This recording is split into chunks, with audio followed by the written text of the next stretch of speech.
Менделеев кестесінің бірінші элементі. Бірінші элементі Сутек.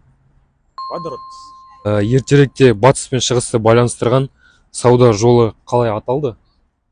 Ұлы жібек жолы. Ұлы жібек жолы. Дұрыс, жібек жолы. 1925 жылы Парижде өткен бүкіл дүниежүзі сән өнері көрмесінде ән салған қазақ кім? Әміре Қашаубаев. 1861 жылы Торғай мектебінде тұңғыш қазақ мұғалім кім болды? Алтынсарин деп айтады. Дұрыс, Алтынсарин. Дыбыстың вакуумдағы жылдамдығы? 1500 метр секунда. Жоқ. 3000-нан көп шығады. Білмедіңдер ма? Нольге тең. Да? Да. Билікте 49 жыл болған Куба лидері кім? Фидель Кастро.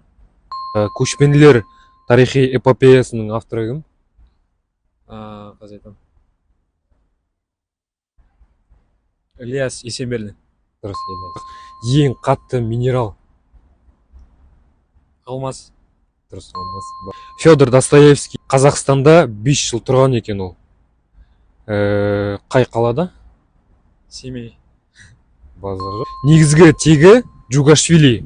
1878 жылы грузин отбасында дүниеге келген. Әкесі Виссарион, анасы Екатерина.